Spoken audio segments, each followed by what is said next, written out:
লেখা আছে ওখানে। আচ্ছা, এগুলা এদেরকে রাষ্ট্রীয়ভাবে পৃষ্ঠপোষকতা দেওয়া হয়। এই বেয়াদবদেরকে এই দেশের রাষ্ট্রীয় পৃষ্ঠপোষকতা দেওয়া হয়। দুশমনের রাসূলদেরকে রাষ্ট্রীয়ভাবে এদেরকে, যারা মিলাদুন নবীকে বেদাতের ফতোয়া দিয়েছে, মিলাদুন নবী নিয়ে কটূক্তি করেছে, ওই লোকগুলাকে এই দেশের প্রধান মসজিদের খতিব বানানো হয়। নাউযুবিল্লাহ বলেন। আমরা এখনো এজিদিদের শাসনের মধ্যে আছি মনে হয়। হ্যাঁ, আমরা এখনো এজিদিদের শাসনে আছি।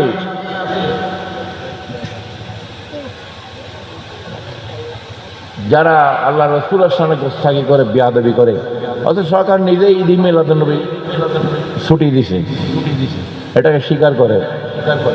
হ্যাঁ, আর যাকে দায়িত্ব দেওয়া হয়েছে প্রধান, সে স্বীকার করে না।